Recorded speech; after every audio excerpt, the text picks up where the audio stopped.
Hello दोस्तों, एक बार फिर से स्वागत है हमारे यूट्यूब चैनल एवन एस्पिरेंट में। तो आज हम आपको बताने वाले हैं क्लास 6 एनसीईआरटी जियोग्राफी के बारे में, जिसमें हम लोग चैप्टर नंबर 7 पे पहुंच चुके हैं, जिसका नाम है हमारा देश भारत। तो यदि आप पिछली वीडियो को नहीं देखे हैं तो प्लेलिस्ट में वीडियो है, जाकर आप उसको देख सकते हैं। तो आप भारत देश के बारे में बहुत सारी महत्वपूर्ण जानकारी रखते होंगे। यदि आप परीक्षा की गवर्नमेंट एग्ज़ाम की तैयारी करते हैं तो आपको हमको उम्मीद है कि आप बेहतरीन तरीके से इसको भारत देश के बारे में आपको पता होगा, उसकी भौगोलिक स्थिति के बारे में पता होगा। इस तरीके से हम लोग चैप्टर नंबर 7 में अपने भारत देश के बारे में पढ़ेंगे। तो स्टार्ट करते हैं। तो दोस्तों, जैसा कि आप जानते हैं कि उत्तर में जो जम्मू कश्मीर है, ठीक है, वहाँ से जो बड़े बड़े हिमालय होते हैं, ठीक है, बड़े बड़े जो पहाड़ होते हैं, हिमालय होते हैं, ठीक है, जो हिमालय होता है उस तरफ से जो हमारा भारत होता है वो हिमालय से घिरा होता है। और जब हम लोग पश्चिम की बात करते हैं, ठीक है, पश्चिम की बात करते हैं तो वहाँ पे अरब सागर आता है। और उसके बाद यदि हम लोग बात करते हैं दक्षिण में, तो दक्षिण में हमारा हिंद महासागर आता है और पूर्व में हमारा बंगाल की खाड़ी आता है। तो इस तरीके से जो हमारा भारत है ये काफ़ी मतलब कि पूरा एकदम इसका जो सीमा है एक बेहतरीन तरीके से है। मतलब यदि कोई इस पर आक्रमण भी करना चाहेगा तो उसको बहुत सोचना पड़ेगा, ठीक है, क्योंकि यहाँ पे जो उत्तर में है हिमालय है, ठीक है, तो हिमालय को पार करके यहाँ पे जो युद्ध करना होगा तो उन लोगों को काफ़ी दिक्कतें आ सकती हैं। और जो पूर्व पश्चिम में हमारा अरब सागर है, पूर्व में बंगाल की खाड़ी है, दक्षिण में हिंद महासागर है। इस तरीके से जो हमारा भारत है एक बेहतरीन एकदम भौगोलिक स्थिति पर है। तो इस तरीके से आपको इतनी बात समझ में आई होगी। अब हम आपको मैप में बता देते हैं कि किस तरीके से कौन कहाँ पर स्थित है, ठीक है। तो भारत का हम लोग मैप बनाना आप लोग जानते होंगे तो जानते होंगे, नहीं तो देखिए इस तरीके से भारत का मैप बनता है। तो आप लोग भी बनाने का प्रयास कीजिएगा, ठीक है, आप लोग भी इस भारत के मैप को बनाने का प्रयास कीजिएगा, ठीक है। इस तरीके से थोड़ा गलत चलेगा लेकिन आपको आना चाहिए, ठीक है। तो इस तरीके से जो भारत का मैप है तो उत्तर में, ठीक है, पहले तो हम लोग दिशा का जो यहाँ पे वो है इसको कर लेते हैं। तो यहाँ पे देखिए इसको बोलते हैं, ठीक है, ये हो गया हमारा उत्तर, इसको क्या बोलते हैं उत्तर। और इस इधर वाले को बोलते हैं दक्षिण, ठीक है, इसको क्या बोलते हैं दक्षिण बोलते हैं। और इधर वाले को बोलते हैं पूरब, ठीक है, और इस वाले को बोलते हैं पश्चिम। ये वाला क्या है पश्चिम है, ठीक है। तो पूरब में क्या है बंगाल की खाड़ी है। मतलब कि पहले यदि हम इसको इस तरीके से बांट दें तो पूरब में क्या है बंगाल की खाड़ी है ना। तो इधर वाले साइड पे जो इधर वाला साइड है इधर क्या है, इधर बंगाल की खाड़ी है ना, इधर बंगाल की खाड़ी है, इधर ब लिख देता हूँ मैं। फिर उसके बाद यदि हम उत्तर में बात करें तो उत्तर में जो है इस तरीके से जो हिमालय पर्वत है इस तरीके से भारत को क्या है घेरे हुए है। इस तरीके से जो हिमालय पर्वत है इस तरीके से यहाँ पे क्या है हिमालय पर्वत है, उत्तर में हिमालय पर्वत है। उसके बाद हम लोग यदि पूर्व की बात करते हैं, ठीक है, पश्चिम में यदि बात करते हैं तो पश्चिम में जो है ये सभी जगह पर क्या है अरब सागर है ना। इन सभी जगह पर क्या है अरब सागर है, यहाँ पे क्या है अरब सागर है, ठीक है। आप लोग ध्यान से इसको देखते चलिएगा, ये आपको याद हो जाएगा। मैप के माध्यम से यदि आप लोग पढ़ेंगे तो आपको बेहतरीन तरीके से याद हो जाएगा। तो हमने देखा कि उत्तर में क्या है हिमालय है, और जो पूर्व में है, पूर्व में क्या है बंगाल की खाड़ी है, और पश्चिम में क्या है तो पश्चिम में अरब सागर है, ठीक है। इस तरीके से हमने देखा कि पश्चिम में क्या है अरब सागर है। और हम दक्षिण में क्या देखते हैं कि दक्षिण में जो है वो हमारा हिंद महासागर है। यहाँ पे क्या है दोस्तों, तो यहाँ पे है हिंद महासागर, दक्षिण में क्या है हिंद महासागर है। इस तरीके से यहाँ पे हिंद महासागर है। तो उम्मीद करते हैं आपको मैप में ये बेहतरीन तरीके से समझ में आया होगा। तो मैं आपसे एक बार ये सभी क्वेश्चन आपको पूछ लेता हूँ ना, ये सभी क्वेश्चन आपसे पूछ लेता हूँ। तो आप बताएंगे कि दक्षिण में कौन से मतलब कि सीमा द्वारा हमारा भारत जो है किस क्या है हमारा उत्तर भारत में क्या है, ठीक है, जो कि एक सीमा के रूप में हमारा कार्य करता है ना। एक हम लोगों को मतलब कि जो ठंडी हवाएं आती हैं रूस से जो आती है ठंडी हवाएं उससे हमारी रक्षा करता है। तो किसके द्वारा की जाती है ना, तो हिमालय के द्वारा की जाती है। नेक्स्ट जो दक्षिण में हमारा जो हिंद महासागर है, और पश्चिम में क्या है, अरब सागर है, पूर्व में क्या है, बंगाल की खाड़ी है। इतना आपको समझ में आया होगा। अभी हम लोग बात करते हैं जो भारत का पूरा क्षेत्रफल है, ठीक है, भारत का जो पूरा क्षेत्रफल है ये 32 लाख, ठीक है।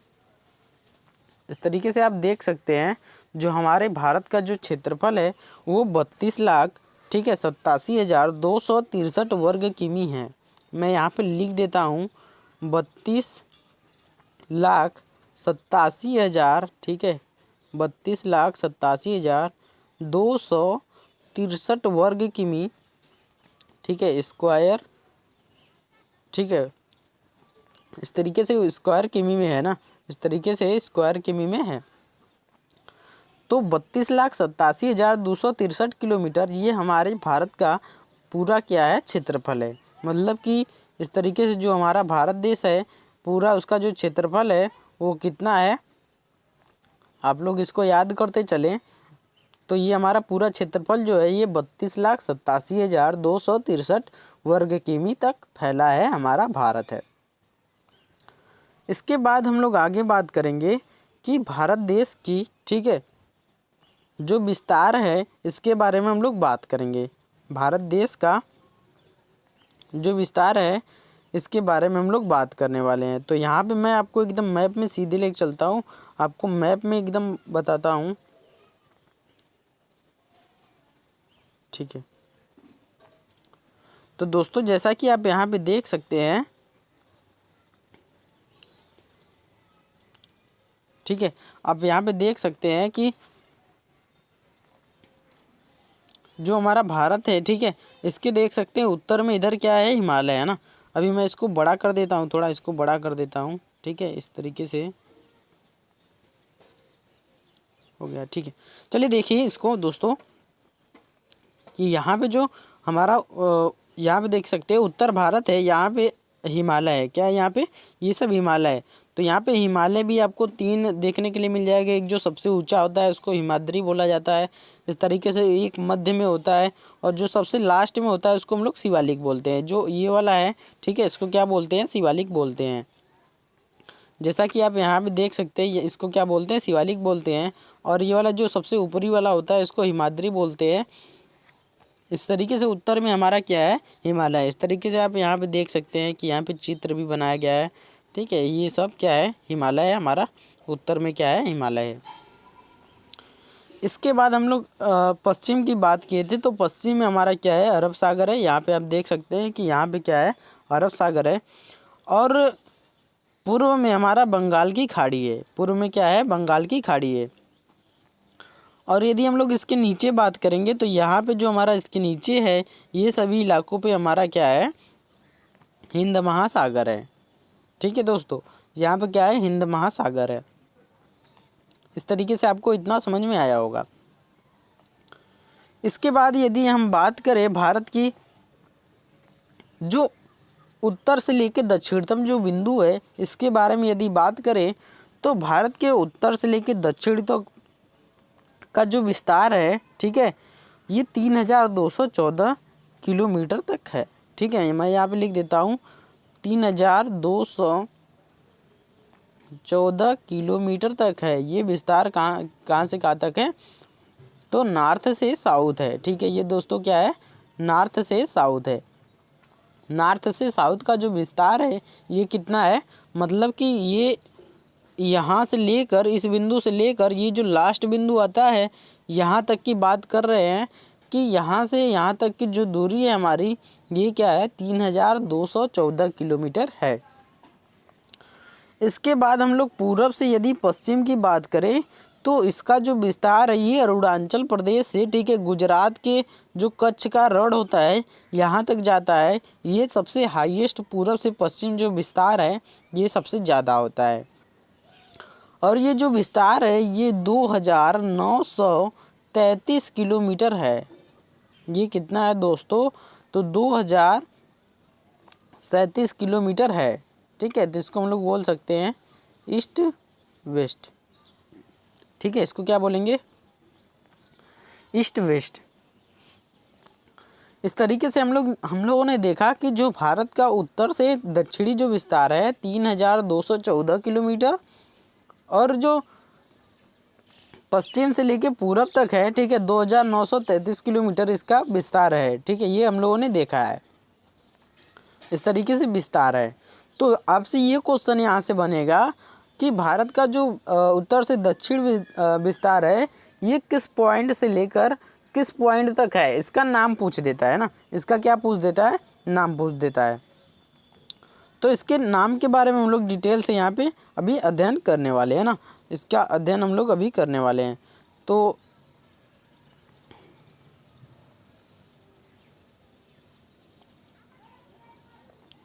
ठीक, तो यहाँ से हम लोगों ने क्या देखा कि जो भारत का विस्तार है ये उत्तर से दक्षिण, ठीक है, 3214 किलोमीटर, और जो भारत का पूरब से पश्चिम विस्तार है ये कितना है, 2933 किलोमीटर है। और थोड़ा बहुत इधर उधर होता है ना, थोड़ा बहुत इधर उधर होता है। तो यहाँ पे देख सकते हैं जैसा कि आप, ठीक है, इसका जो दक्षिण है, ठीक है, लद्दाख, उत्तर में जो हमारा लद्दाख है और दक्षिण में जो हमारा कन्याकुमारी है, इसका विस्तार लगभग 3200 किलोमीटर है। कहाँ से कहाँ तक है, तो लद्दाख से कन्याकुमारी तक है। कन्याकुमारी कहाँ है, तो ये तमिलनाडु में पड़ता है। इसके बाद हम लोग इसमें जो इसका विस्तार है पूरब से पश्चिम वाला, ठीक है, ये कितना है, तो 2900 किलोमीटर या 2933 किलोमीटर है। तो ये पश्चिम से लेके पूरब तक का ये विस्तार है। तो पश्चिम में जो कच्छ का रण है, ठीक है, कच्छ जो होता है जो गुजरात वाले इलाके में पाया जाता है। जैसा कि यदि आप मैप बनाएंगे तो यहाँ जो ये वाला इलाका है यहीं पे कच्छ होता है ना, यहीं पे कच्छ होता है। तो यहाँ से लेकर और जो आप यदि बनाएंगे उसका अरुणाचल प्रदेश का मैप यदि आप बनाएंगे तो यहाँ पे आ जाएगा, और अरुणाचल प्रदेश आपको यहाँ देखने के लिए मिलेगा। तो इस तरीके से हमने आपको ये बता दिया कि जो भारत देश का क्षेत्रफल कितना है, उत्तर से दक्षिणतम कहाँ पे है, कितना है, और इसके हमने उन पॉइंटों को भी बता दिया डिटेल से, ठीक है। और जो हमारा भारत है इसमें आप देखेंगे कि ऊंचे ऊंचे पर्वत आपको मिलेंगे, मरुस्थल मिलेंगे, उत्तरी मैदान मिलेंगे, असमान पठारी सतह मिलेंगे, तटीय भाग मिलेंगे एवं द्वीप समूह भी मिलेंगे। स्थल रूपों की जो बहुत सारी विभिन्नता है ये हमारे भारत देश में यहाँ पे दर्शाई जाती है। हमारे भारत की जो जलवायु है ये काफ़ी जो है भिन्न है। मतलब यदि आप उत्तर में चले जाएंगे तो वहाँ की जलवायु कुछ और है, यदि आप दक्षिण में रहेंगे तो यहाँ की जलवायु कुछ और है। और यदि आप बात करें पूरब और पश्चिम के बारे में तो पूरब और पश्चिम में भी जलवायु कुछ एक समान नहीं रहता है।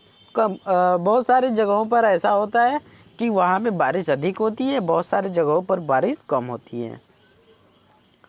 तो इस तरीके से जो हमारा देश है इसमें विभिन्न जो है यहाँ पे भिन्नता पाई जाती है। इसके बावजूद भी ये हमारा जो भारत देश है ये काफ़ी मिलजुल कर इसमें जो रहते हैं ये काफ़ी मिलजुल कर रहते हैं, ठीक है। इस तरीके से हमने बात किया अपने भारत देश के बारे में, इसके विस्तार के बारे में बात किया।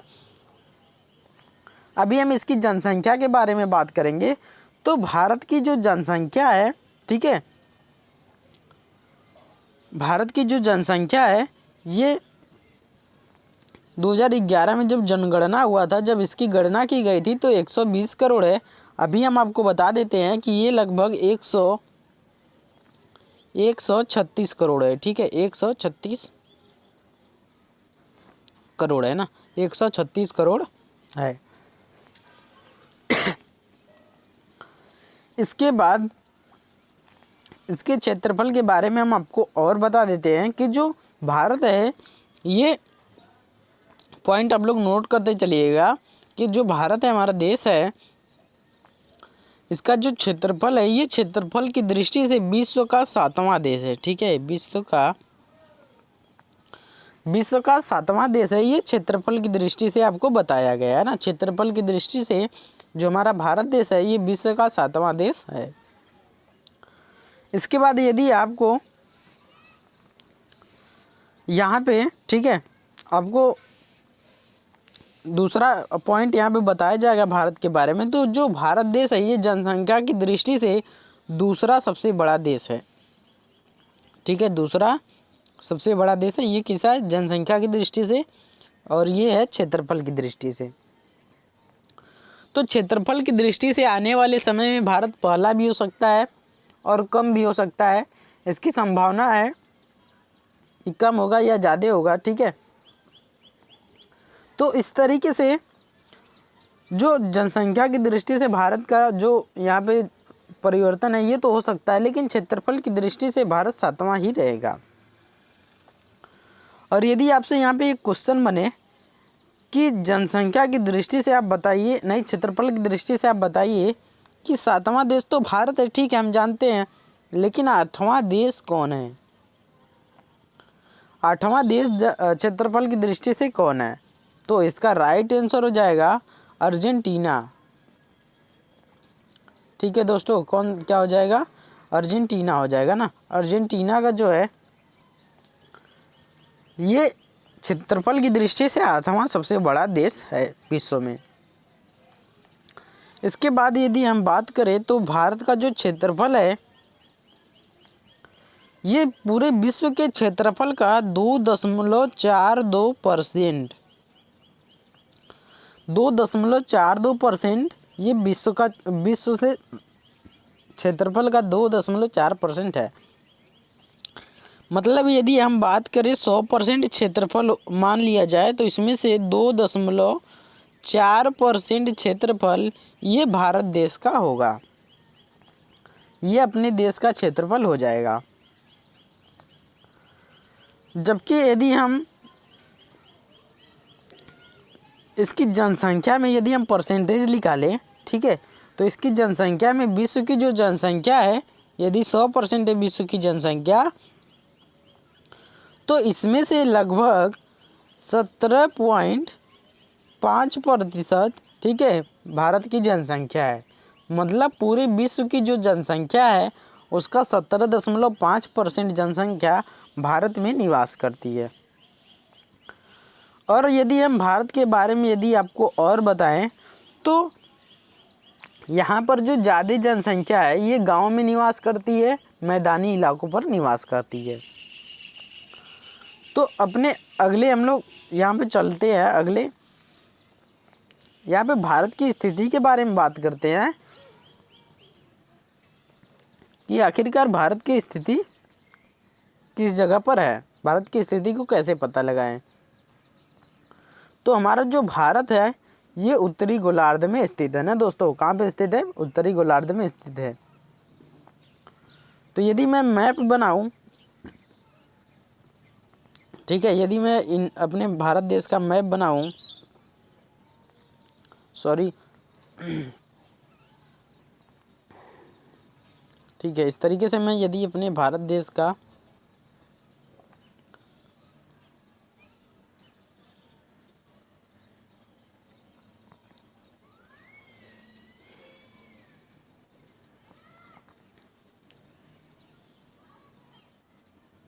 ठीक है, अपने भारत देश का यदि मैं मैप बनाऊं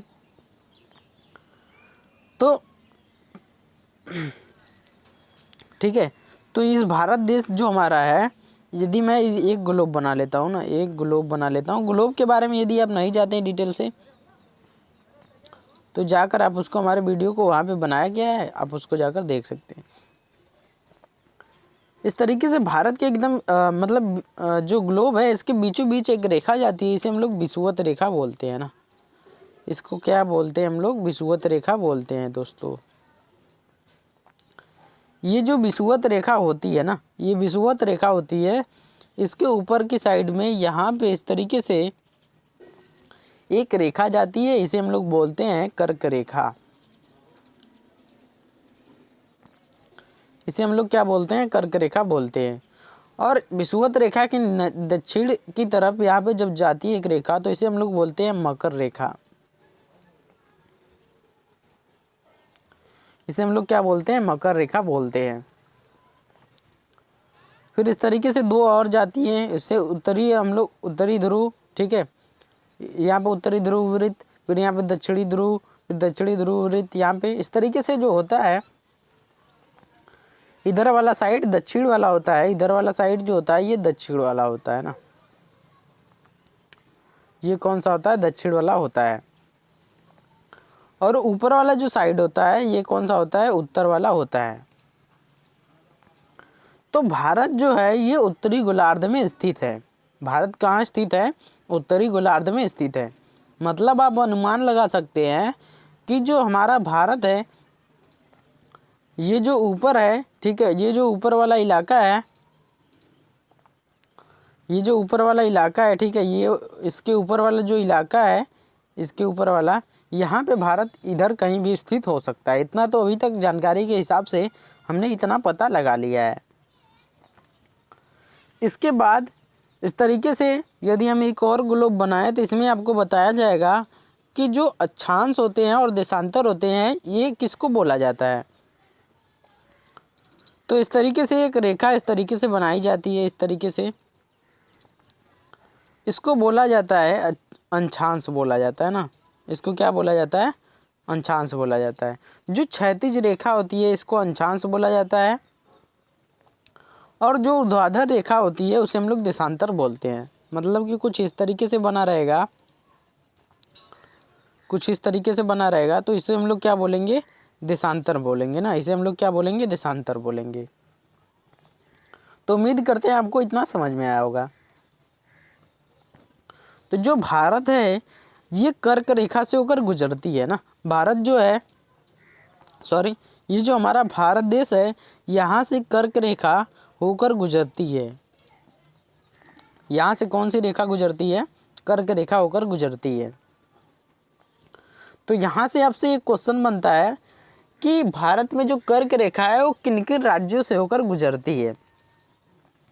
तो आपको एक ट्रिक हम बता देते हैं, उस ट्रिक के माध्यम से आप पूरे राज्य को जान जाएंगे कि किस किस राज्य पे भारत की कर्क रेखा, भारत से कर्क रेखा जो है गुजरती है।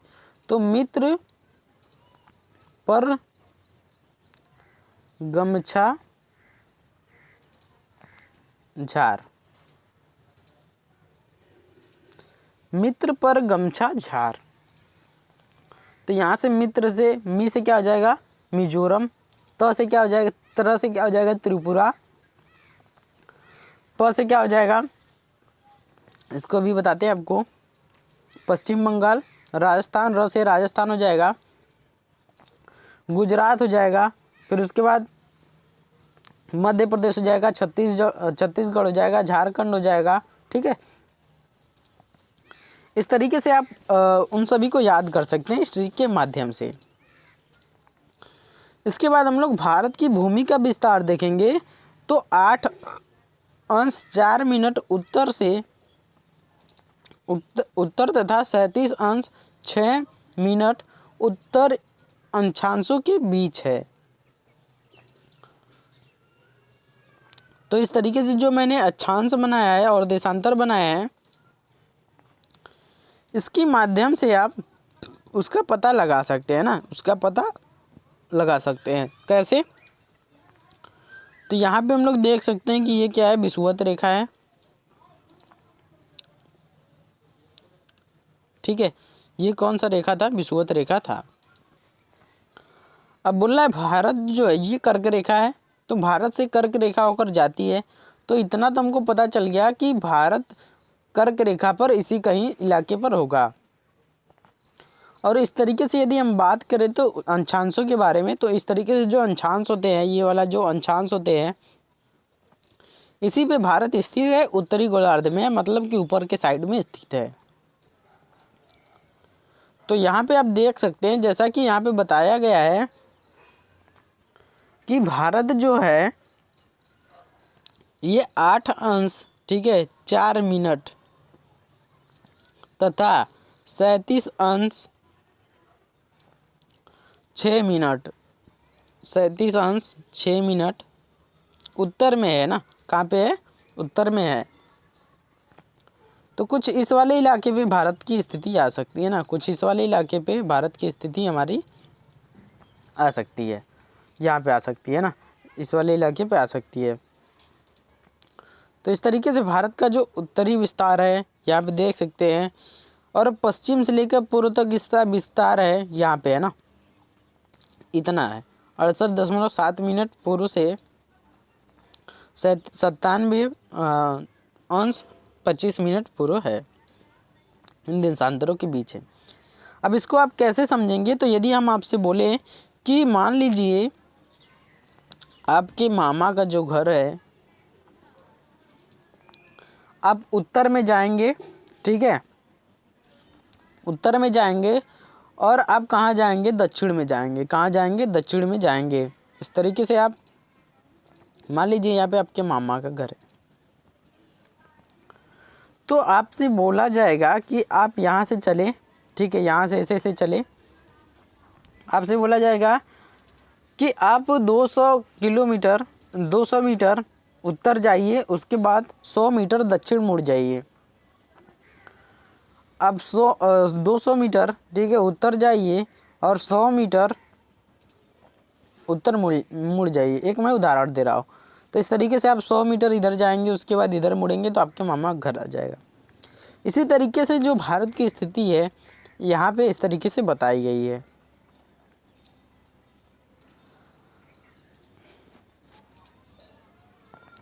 अब यदि हम भारत की स्थिति के बारे में समझ गए हैं, तो हम लोग अब आगे चलते हैं ना, अब हम लोग आगे चलते हैं।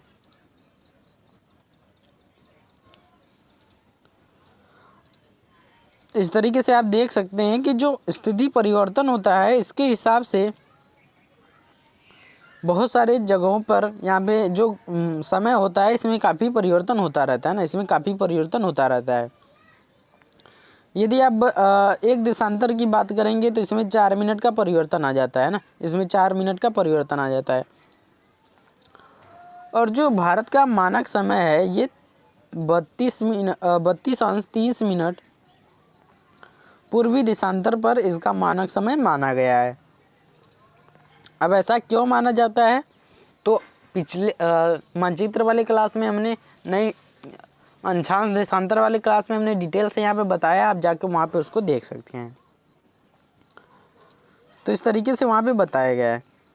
अब यदि हम बात करेंगे कि भारत के जो पड़ोसी देश हैं, ये कौन कौन से भारत के पड़ोसी देश आते हैं ना, कौन कौन से भारत के पड़ोसी देश आते हैं, तो इसमें लगभग हम 8 देशों के बारे में बात करने वाले हैं। जैसा कि आप मैप में भी देख सकते हैं, है ना दोस्तों, यहाँ पे आप मैप में भी देख सकते हैं कि इधर देख सकते हैं आप, यहाँ पे चीन है, तो यहाँ पे हम चाइना, ठीक है, कौन सा है, एक देश चाइना हो गया। दूसरा जो देश है इसको हम लोग बोलते हैं नेपाल, ठीक है, इसको क्या बोलते हैं, नेपाल। और एक देश है इसको हम लोग बोलते हैं भूटान, ठीक है। उसके बाद एक देश है बांग्लादेश, बांग्लादेश।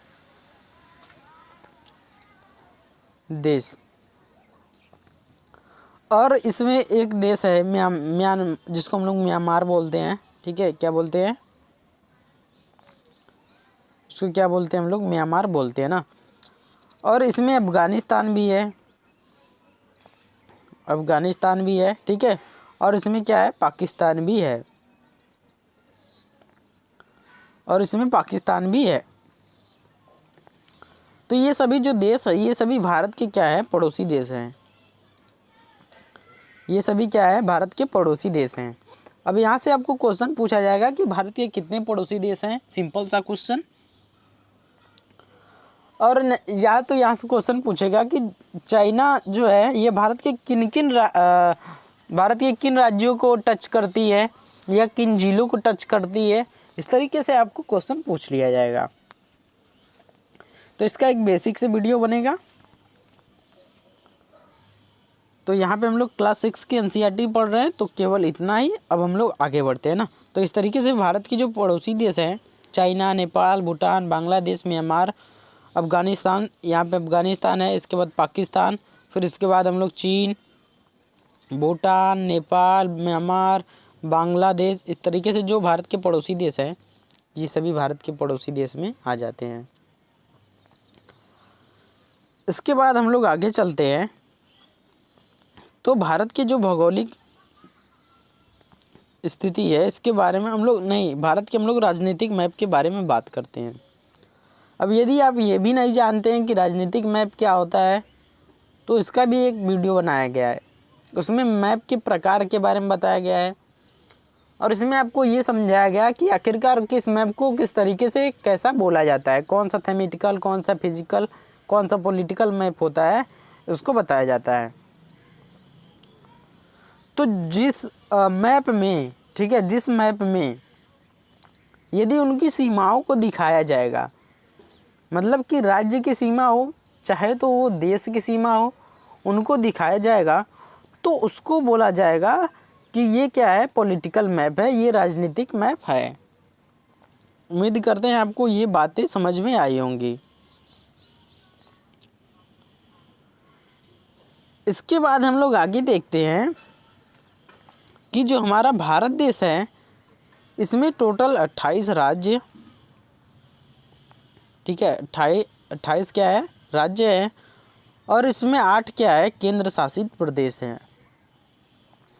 28 स्टेट हैं, 8 क्या है, यूनियन टेरिटरीज है।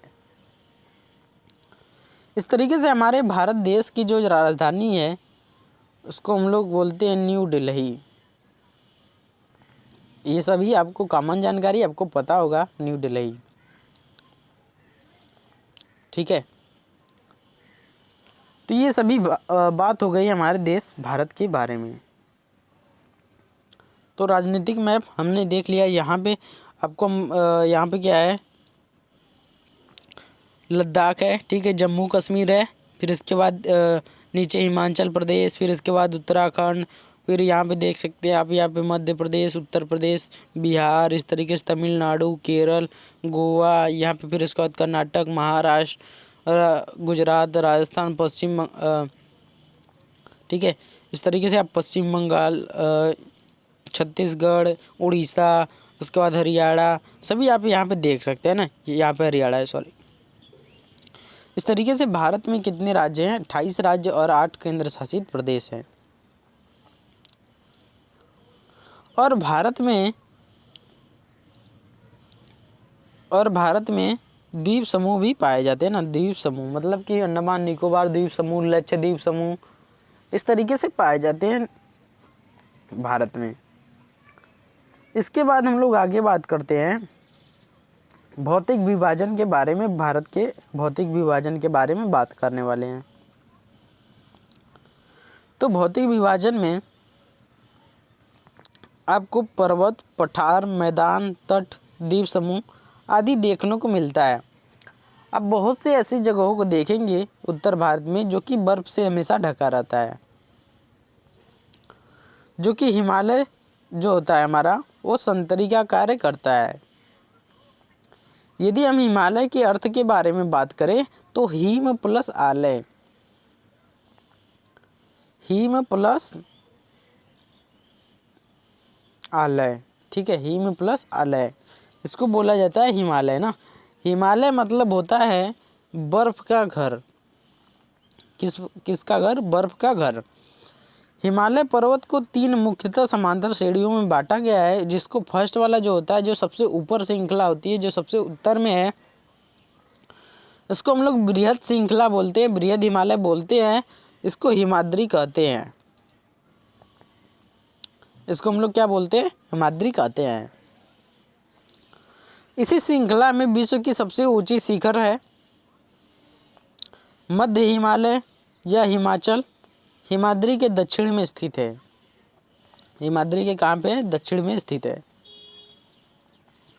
यदि आपसे इन सभी जगहों के बारे में बात किया जाए तो आप तुरंत एकदम पेन कॉपी उठाइए और मैप बनाना स्टार्ट कर दीजिए, ठीक है। क्या करिए, मैप बनाना स्टार्ट कर दीजिए ना।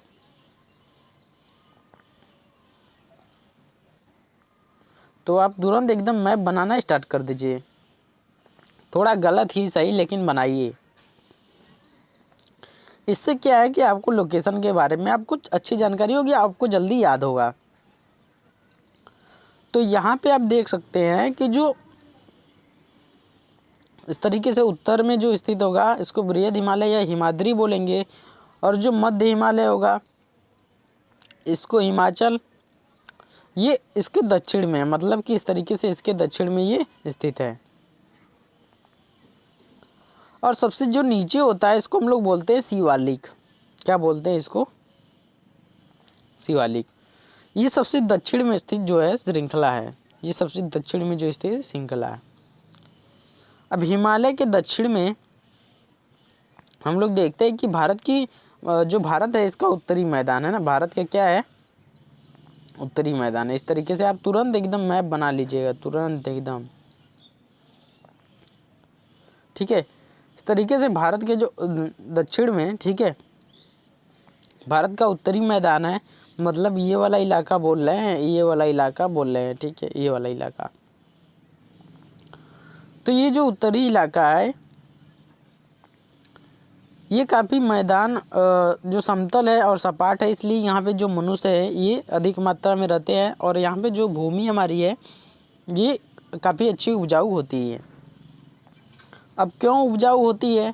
तो यहाँ पे मैदान जो है सिंधु, ठीक है, इस तरीके से यहाँ पे सिंधु नदी, ब्रह्मपुत्र नदी, गंगा नदी, इस तरीके से जो है बहुत सारी नदियाँ जो सहायक नदियाँ हैं जो कि जलोढ़ निक्षेप से बना होता है, ये कृषि के उपजाऊ के लिए भूमि प्रदान करते हैं। और इन मैदानों पर जनसंख्या अधिक होती है। भारत के पश्चिमी भाग में भारतीय मरुस्थल स्थित है। इस तरीके से यदि हम बात करें पश्चिमी के बारे में, तो इन सभी इलाकों में क्या है, यहाँ पे मरुस्थल स्थित है ना, यहाँ पे मरुस्थल स्थित है। ये जो मरुस्थल होती है शुष्क गर्म होती हैं तथा ये रेतीला स्थल होती हैं। यहाँ पे वनस्पति की मात्रा बहुत कम होती है। उत्तरी मैदानों में दक्षिण में पठारी मैदान है, प्रायद्वीपीय पठार है, ठीक है।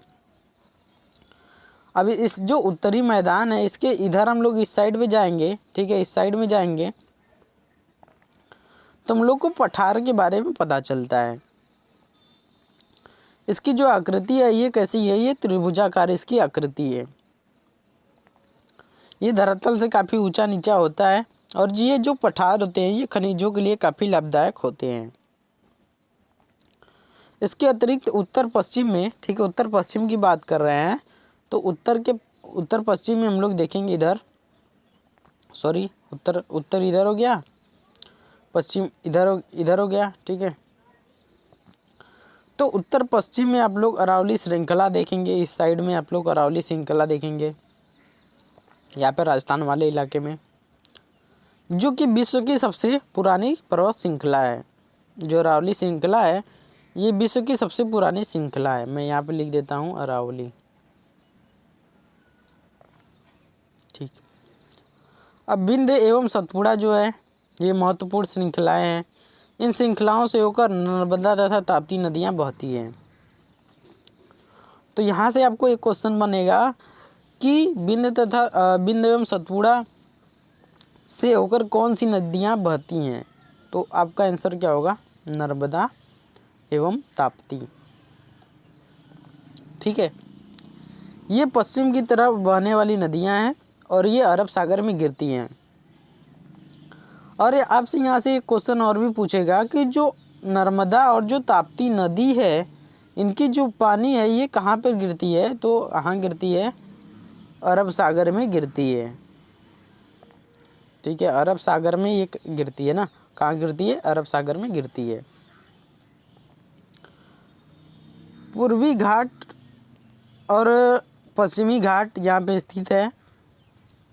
इसका विस्तार एक रूप समान रूप से है, जबकि पूर्वी घाट के बीच में थोड़ा बीच में टूटा हुआ तथा असमान है। इन पठारों में खनिजों जैसे कि कोयला, लौह, अयस्क की प्रचुरता होती है। पश्चिमी घाट के पश्चिम में, पूर्वी घाट के पूर्व में तटीय मैदान स्थित है। पश्चिमी के काफ़ी सक्रिय है, पूर्वी तटीय मैदान होती है। अब यहाँ से आपको एक क्वेश्चन बनता है कि पूर्व की ओर बहने वाली जो फेमस नदियां हैं, जो महत्वपूर्ण नदियां हैं, उनका जो नदी है वो किस नदी में या कहाँ गिरती है। तो यहाँ पे आप देख सकते हैं महानदी, गोदावरी, कृष्णा एवं कावेरी। महानदी, गोदावरी, कृष्णा तथा जो यहाँ पे कावेरी है, ठीक है, इस तरीके से कृष्णा तथा कावेरी, ये सभी नदियाँ कहाँ गिरती है, बंगाल की खाड़ी में गिरती है। तो आपको अब बनाना है मैप, तुरंत बना लेना है इस तरीके से, ठीक है। अब बंगाल की खाड़ी हमने किधर बताया था, पूर्व में स्थित है, इधर के साइड में बंगाल की खाड़ी स्थित है। तो ये जो सभी नदियां हैं ये कहाँ पे गिरती हैं, तो बंगाल की खाड़ी में आकर गिर जाती हैं। तो यहाँ से क्वेश्चन पूछेगा कि जो महानदी, ठीक है, और गोदावरी है, कृष्णा है, कावेरी है, ये सभी नदियाँ कहाँ पर गिरती हैं, कहाँ पर गिरती हैं। तो इसका आंसर क्या हो जाएगा, बे ऑफ बंगाल, बंगाल की खाड़ी हो जाएगा। इस तरीके से यहाँ पे जो गिरता है तो इन नदियों के मुहाने पर एक डेल्टा का निर्माण होता है। भारत में 2 द्वीप समूह पाए जाते हैं, एक लक्षद्वीप जो कि अरब सागर में स्थित है, ये वाले इलाके में, इधर वाले इलाके में अरब सागर में, और अंडमान निकोबार जो कि भारत से दक्षिण पूर्व की दिशा में बंगाल की खाड़ी में स्थित है ना, बंगाल की खाड़ी में स्थित है। तो इस तरीके से आपको इतनी जानकारी प्राप्त हो गई। अब हम लोग ये जानते हैं कि प्रायद्वीप क्या होता है। तो स्थल का वह भाग जो 3 तरफ से जल से घिरा होता है उसे हम लोग क्या बोलते हैं, प्रायद्वीप बोलते हैं। जैसे कि हमारे भारत देश का ये जो हो गया, ठीक है, तो आप देख सकते हैं इधर बंगाल की खाड़ी है, इधर अरब सागर है और इधर हिंद महासागर है। तो इस तरीके से हम इसको क्या बोल सकते हैं, प्रायद्वीप बोल सकते हैं ना, इसको क्या बोल सकते हैं, प्रायद्वीप बोल सकते हैं। इसको हम लोग क्या बोल सकते हैं, प्रायद्वीप बोल सकते हैं। अब जलोढ़ निक्षेप क्या होता है इसको भी हम लोग जान लेते हैं। तो ये नदियों के द्वारा लाई गई पुरानी जो महीन मिट्टी होती है तथा बेसिन के द्वारा निक्षेपित कर दी जाती है ना, इसी को हम लोग जलोढ़ निक्षेप बोलते हैं। अब सहायक नदी क्या होती है, जब बहुत सारी नदियाँ जो होती है ये किसी एक नदी में आकर मिलती है तो इसे हम लोग सहायक नदी बोलते हैं ना, इसे क्या बोलते हैं, मुख्य नदी या सहायक नदी बोलते हैं, इसे हम लोग सहायक नदी बोलते हैं। अब इधर से भी एक क्वेश्चन पूछा जाता है कि गंगा एवं ब्रह्मपुत्र नदियाँ जो होती हैं विश्व के जो सबसे बड़े डेल्टा है, जो इसको हम लोग सुंदरबन डेल्टा बोलते हैं, इसका निर्माण करती हैं। इस डेल्टा की जो आकृति होती है त्रिभुजाकार होती है। डेल्टा स्थल का वह भाग होता है जो नदी के मुहाने पर बनता है। अब मुहाना क्या होता है, तो नदियाँ समुद्र में प्रवेश करती हैं उस जगह पर नदी का मुहाना कहा जाता है। जहाँ पर नदियाँ समुद्र में प्रवेश करती हैं उसको मुहाना बोला जाता है। इस तरीके से आपको इतनी बातें समझ में आई होंगी। अब यहाँ पे हम लोग ये भी जान लेते हैं कि आखिरकार प्रवाल क्या होते हैं। तो प्रवाल छोटे समुद्री जो जंतुओं के कंकाल होते हैं जिसे पॉलिप कहा जाता है। जब ये पॉलिप मरते हैं तब उनका कंकाल बच जाता है। पॉलिप की वृद्धि इन ठोस कंकालों के ऊपर होती है जो बढ़ते बढ़ते काफ़ी ऊंचे हो जाते हैं तथा इस प्रकार प्रवाल द्वीपों का निर्माण हो जाता है। तो उम्मीद करते हैं आपको इतना समझ में आया होगा प्रवाल द्वीप के बारे में। तो अपनी इस वीडियो को हम लोग यहीं भी समाप्त करते हैं। इसका जो क्वेश्चन आंसर है इसको हम लोग नेक्स्ट वीडियो में डिस्कस किया जाएगा। तब तक के लिए धन्यवाद, बाय।